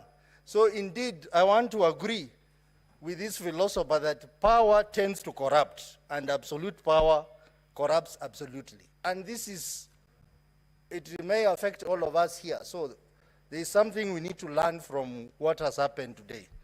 Mr. Speaker, I also want to congratulate the members here for their decency and maturity in conducting a fair trial. Mr. Speaker, it is not true that the Deputy President has not been given a hearing. We had to adjourn this House for 2 hours to wait for the witness to come. He didn't come.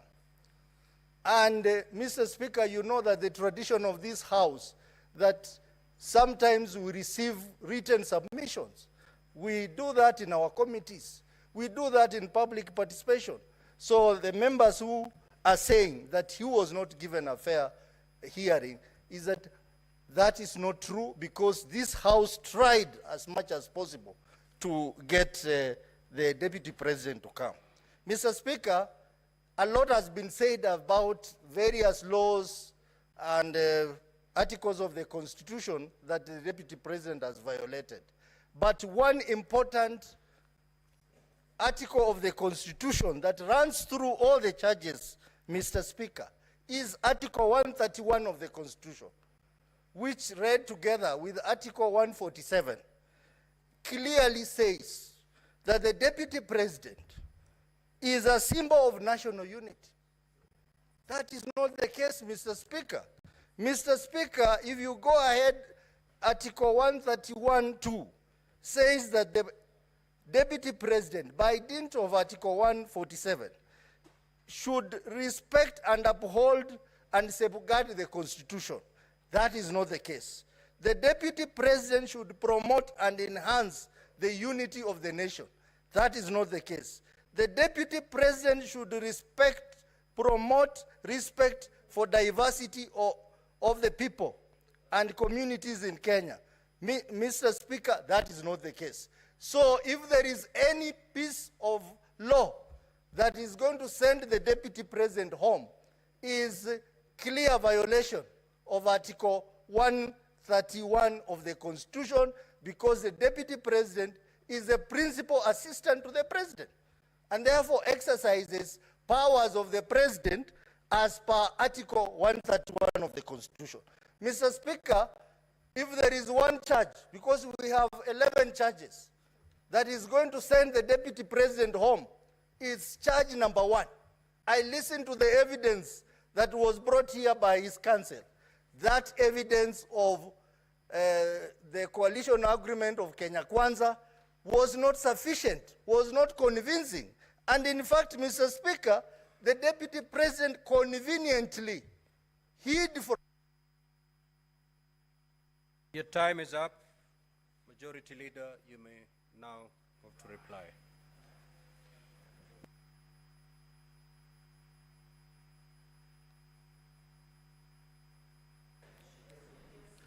Mr. Speaker, sir, I beg to hereby reply, having listened to the contributions of my colleagues on this very important motion on trial by impeachment of the Deputy President, Honorable Rigathi Gachagua. I want to thank colleagues that have taken time to give their views, both in support and those opposing this motion, because that's how you grow a democracy, Mr. Speaker. We may not all have to agree on the same subject matter, Mr. Speaker, but the chance to even speak and say what you feel about an issue is an important attribute. Indeed, Mr. Speaker, I agree with the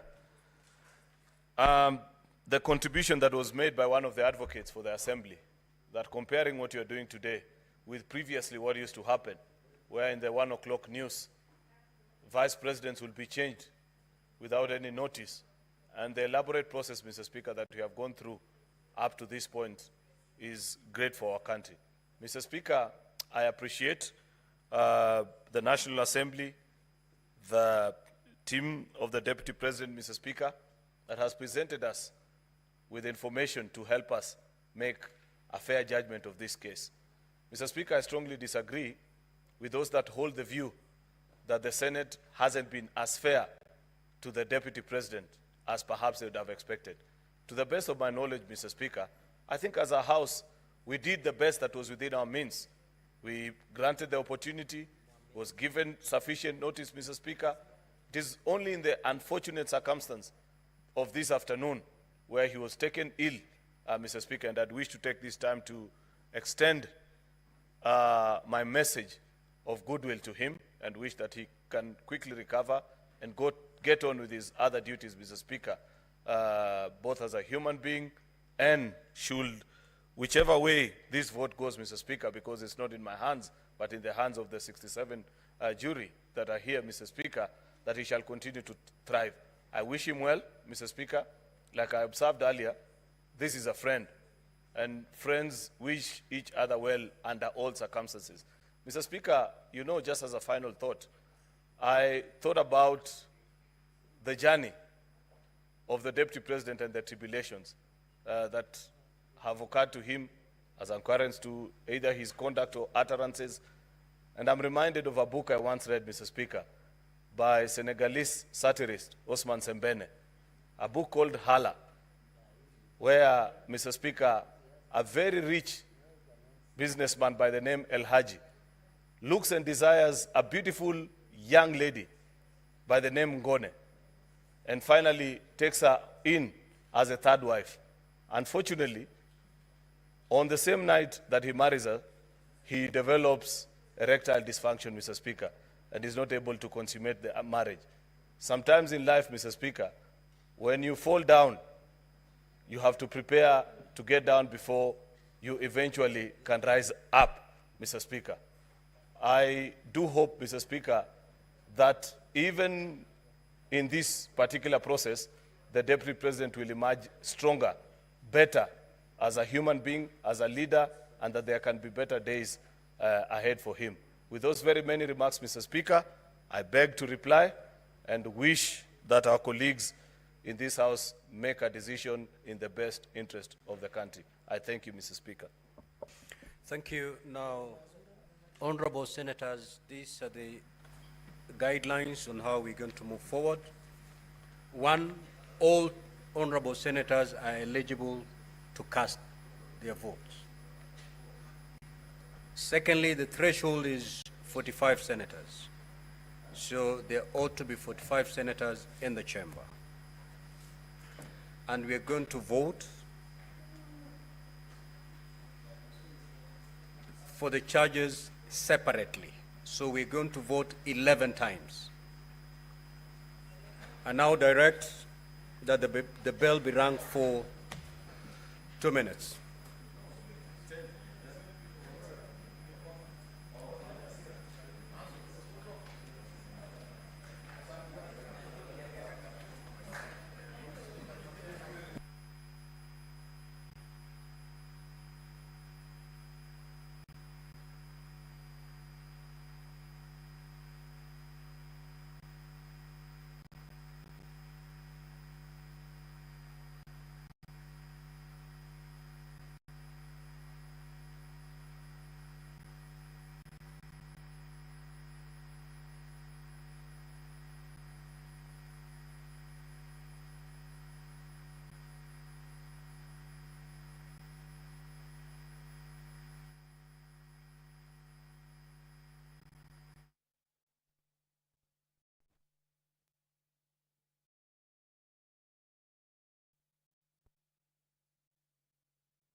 Good evening.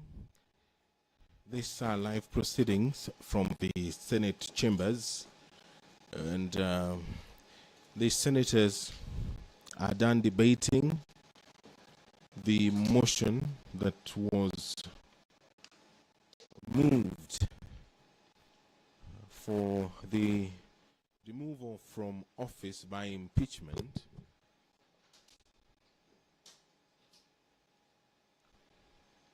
You're watching live pictures from the Senate, where debate has been concluded.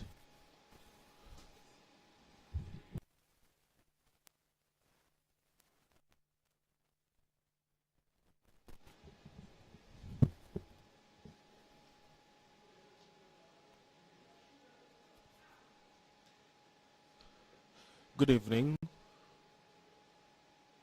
You are watching live pictures from the Senate chambers, and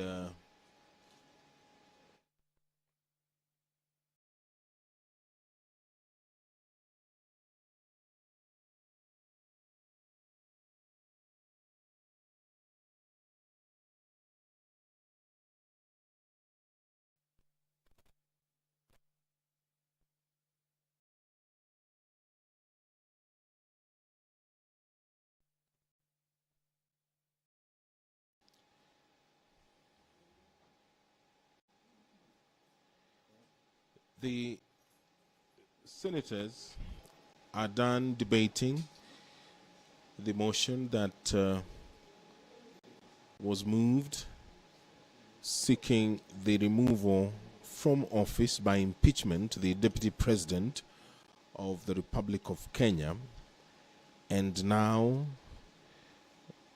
they are preparing to take a vote on the 11 charges that were brought forward against the Deputy President.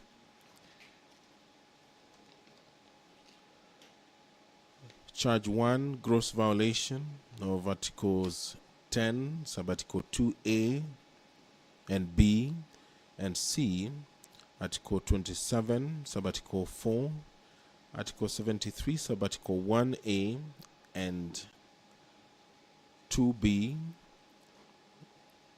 Article 75, Sub-Article 1C,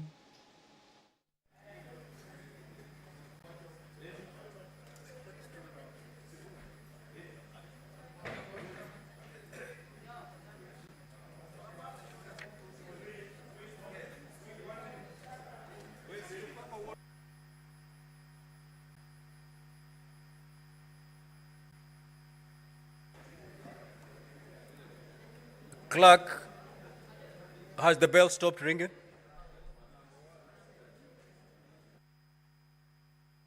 Sergeant at Arms, kindly close the doors and draw the bar.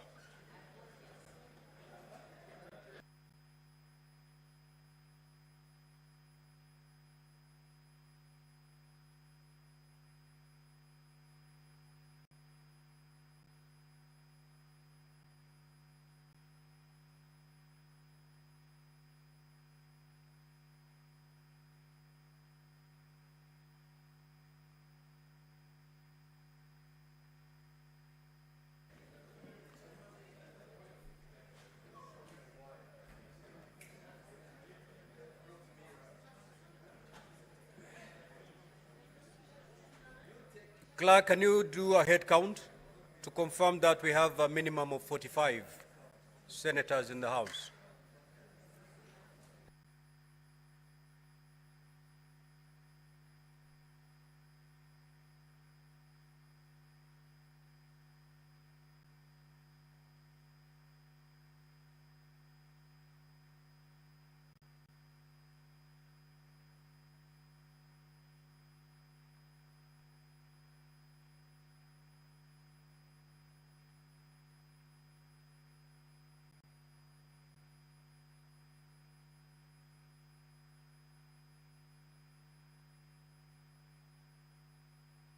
Order, honorable senators.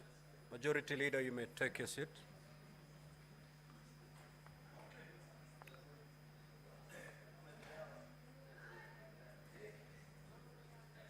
Now, honorable senators, we are moving to division. I will first put the question. Voting shall be electronically, and we shall be voting on separate charges. So we're going to vote 11 times this evening. I'll proceed to put the question. Honorable senators that are aware that the National Assembly on the 8th of October 2024 resolved, with the support of 282 members, being at least 2/3 of all members of the National Assembly, that pursuant to the provisions of Article 145(2), as read with Article 151(b) and 2 of the Constitution, and Standing Order 65(2) of the National Assembly Standing Orders, His Excellency Rigathi Gachagua, EGH, Deputy President of the Republic of Kenya, be removed from office by impeachment on the grounds specified in the special motion. Whereas by a letter reference NA/DLP/TBO/MTS/2024 into brackets 25, dated the 8th of October 2024, and received in the office of the Speaker of the Senate on the 9th of October 2024, the Speaker of the National Assembly informed the Speaker of the Senate of the approval of the special motion by the National Assembly, and further forwarded to the Speaker of the Senate documents in evidence of the proceedings of the National Assembly. Further, whereas pursuant to Article 145, as read with Article 150, 1B and 2 of the Constitution, and Standing Orders 78 and 79 of the Senate Standing Orders, the Senate had the National Assembly on the grounds for the proposed removal from office by impeachment of His Excellency Rigathi Gachagua, EGH, Deputy President of the Republic of Kenya.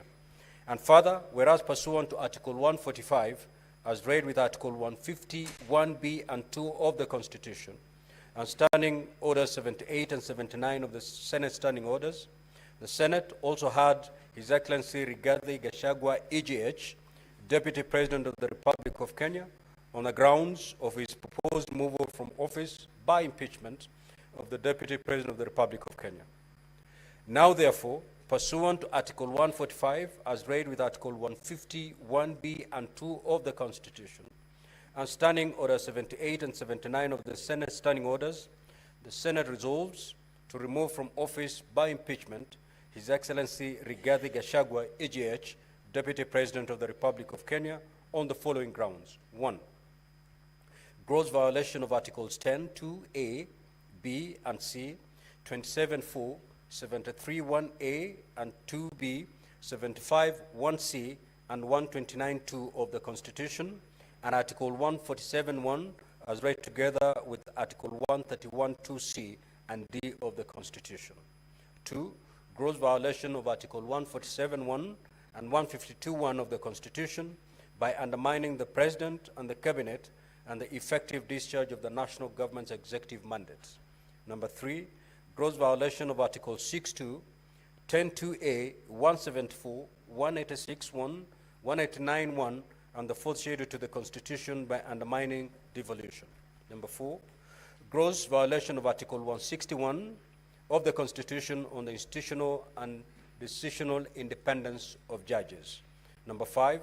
Gross violation of Articles 3(1) and 148(5)A of the Constitution on the fidelity to the oath of office and allegiance.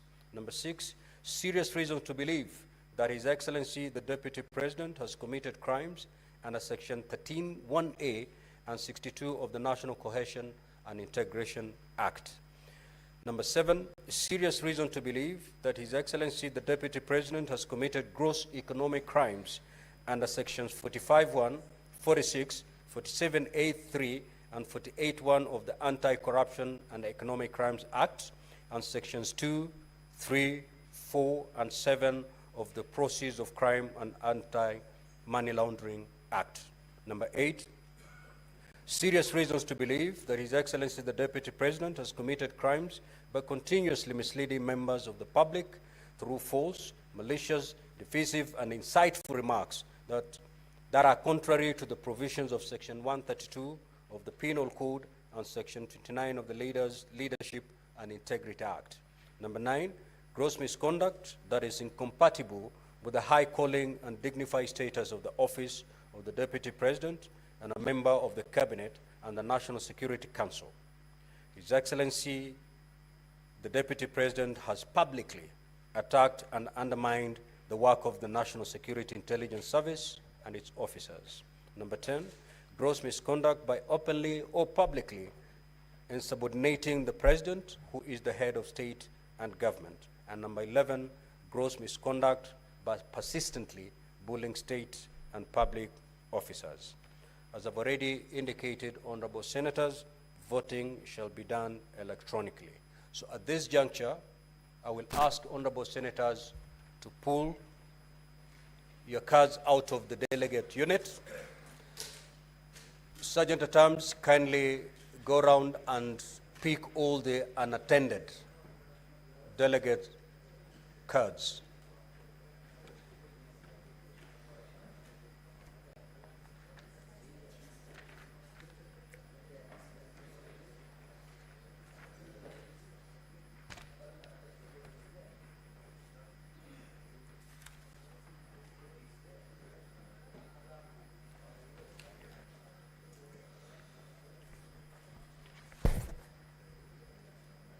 Sergeant at Arms, if you're done collecting the unattended cards, we're good.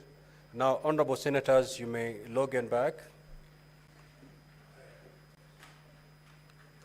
As indicated earlier, we'll be casting our votes 11 times.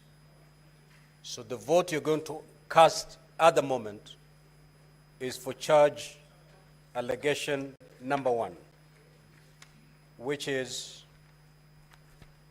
gross violation of Articles 10(2)(a), B, and C, 27(4). I had already read it out. So from this moment, it's beamed on the screens. So honorable senators, once you've logged in, you may now proceed to vote.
Senator Tabitha Keroche, may you move to dispatch and get some assistance.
We're now going to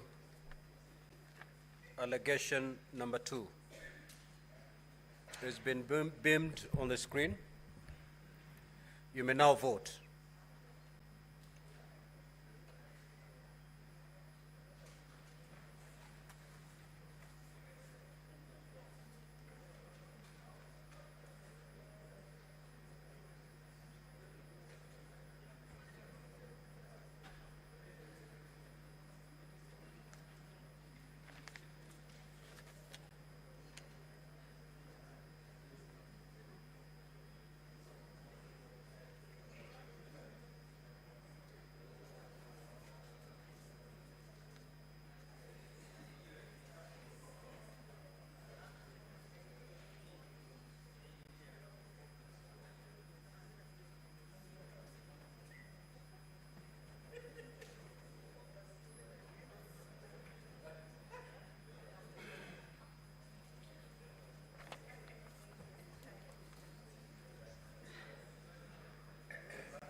We shall now move to ground number 3, allegation number 3.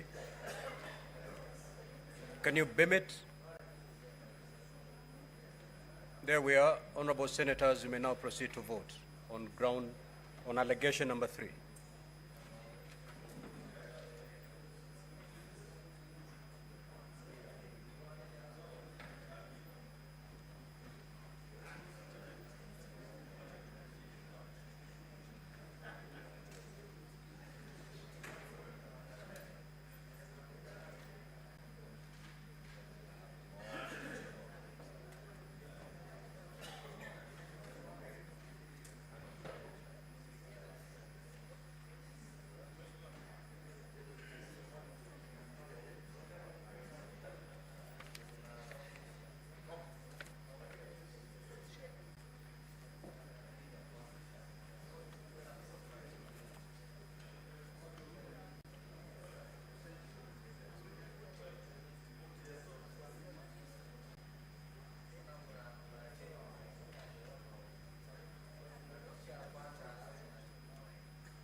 We are now going to allegation number 4. Let it be beamed on the screen. Honorable Senators, you may now proceed to vote on ground number 4.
Honorable Senators, we are now moving to vote on charge number 5.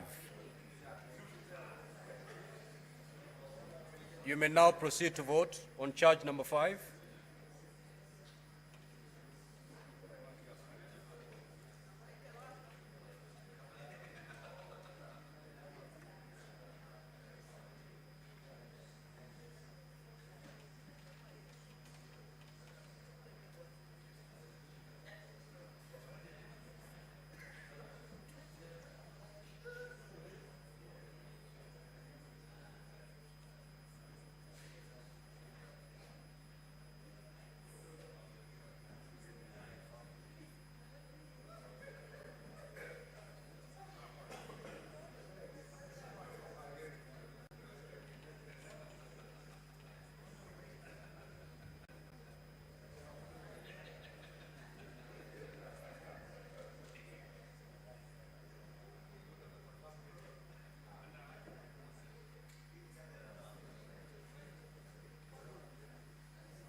Honorable Senators, we are now moving to allegation number 6.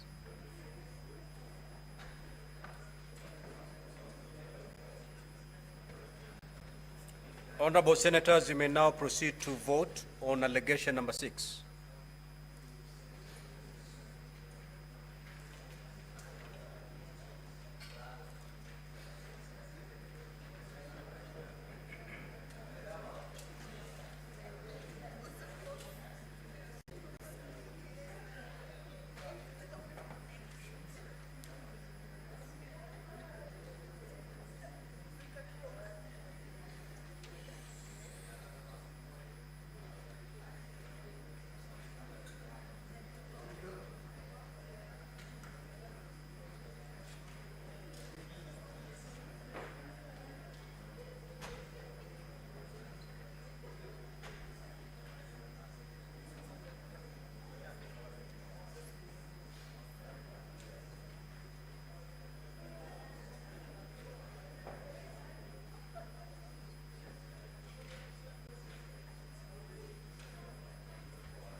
Honorable Senators, we are now going to move to allegation number 7.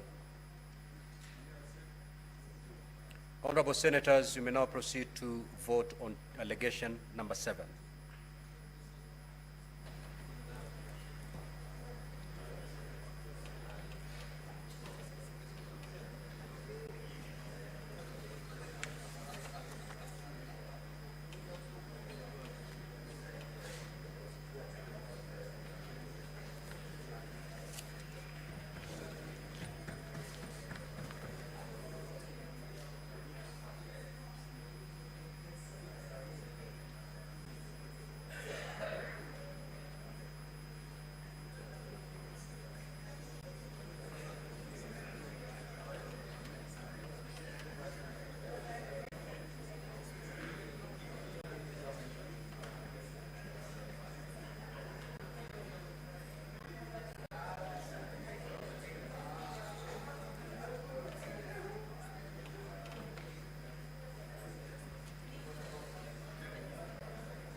Honorable Senators, we are now moving to ground number 8.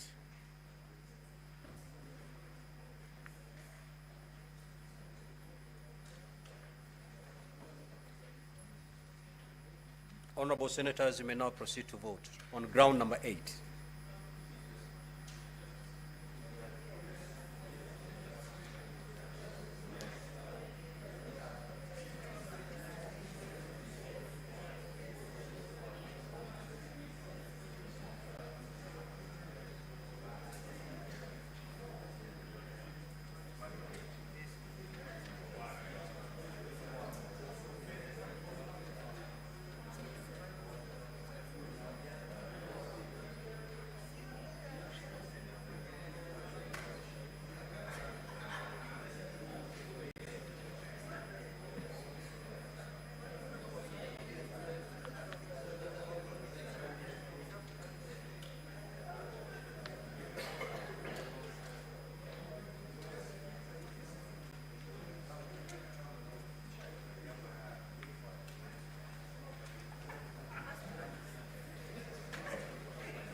Senator Karungo, just come to the dispatch, Senator Karungo, and cast your vote.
Honorable Senators, we're moving to charge number 9.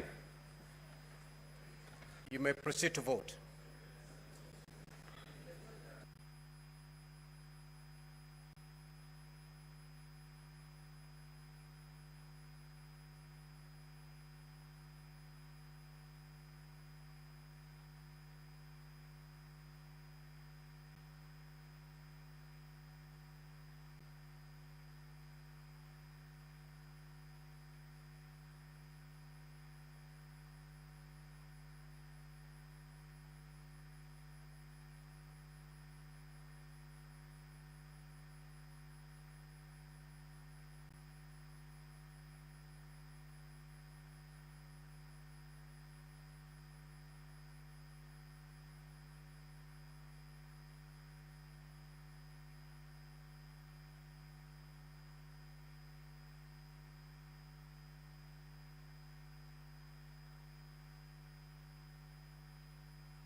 Honorable Senators, we're moving to charge number 10. You may now proceed to vote.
Senator Boni, proceed to dispatch and cast your vote.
Honorable Senators, we're now moving to the final charge, charge number 11. You may proceed to vote.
Honorable Senator Methu, proceed to dispatch.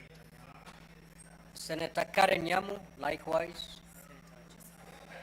Senator Alan Chesang, proceed to the dispatch. Senator Karungo, proceed to the dispatch. Bye.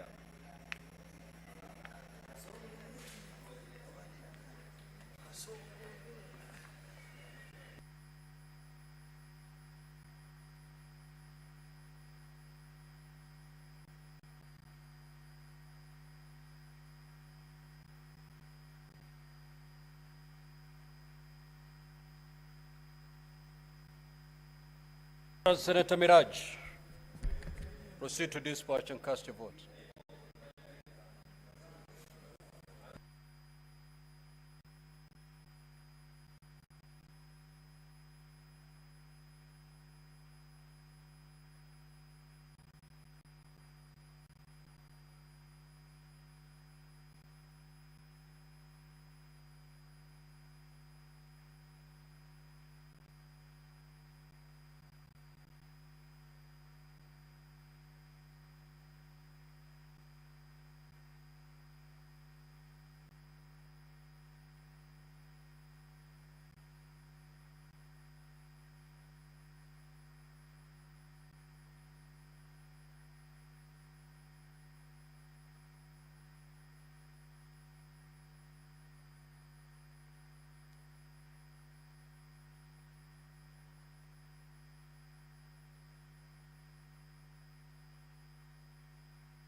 Senator Ojenda, proceed to dispatch.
Order, honorable senators. Senator Okoit Omtata. Senator Bass and Senator Oroba, please take your seats.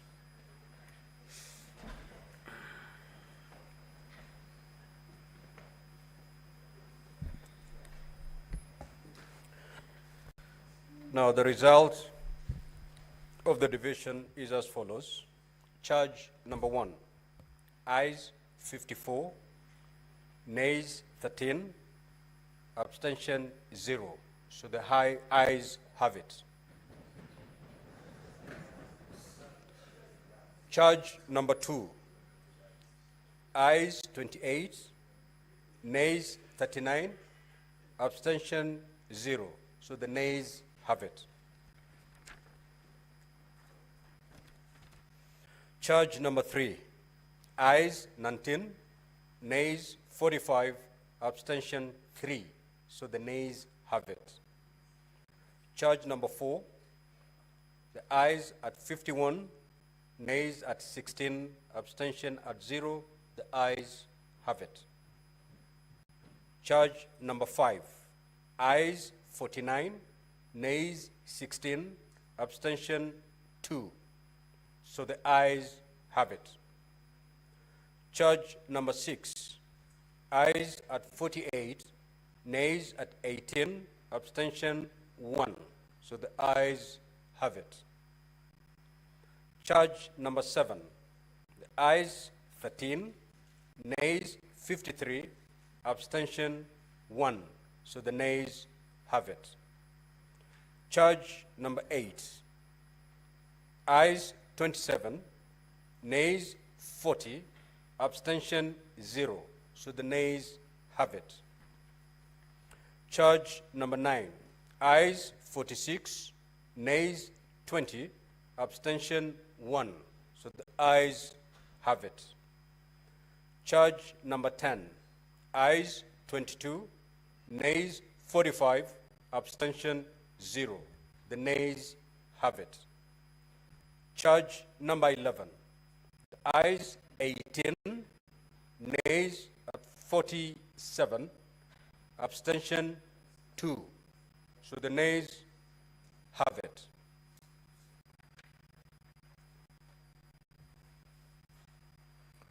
Now, honorable senators, the result of the division indicate that the Senate has upheld the following impeachment grounds. 1, gross violation of Articles 10(2)(a), B, and C, 27(4), 73(1)(a), and 2B, 75(1)(c), and 129(2) of the Constitution, and Article 147(1) as read together with Article 131(2)(c) and D of the Constitution.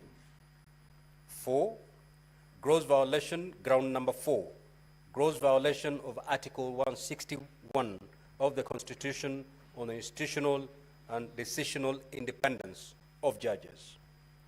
Ground number 5, gross violation of Articles 3(1) and 148(5)(a) of the Constitution and the fidelity to the oath of office and allegiance.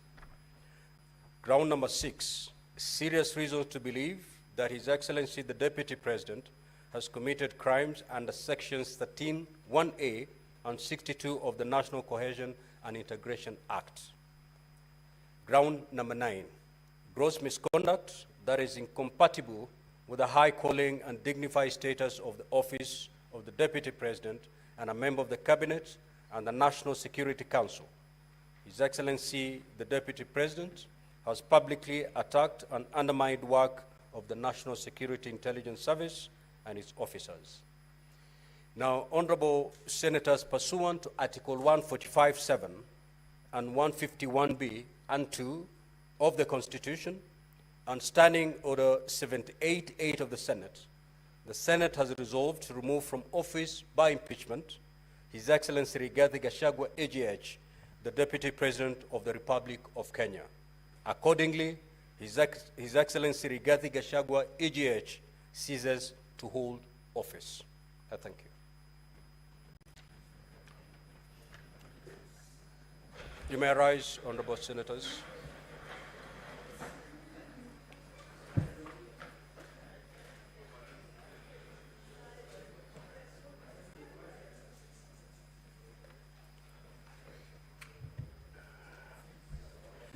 Now, honorable senators, there being no business on the order paper, the Senate stands adjourned until Tuesday, the 22nd of October, 2024 at 2:30 p.m.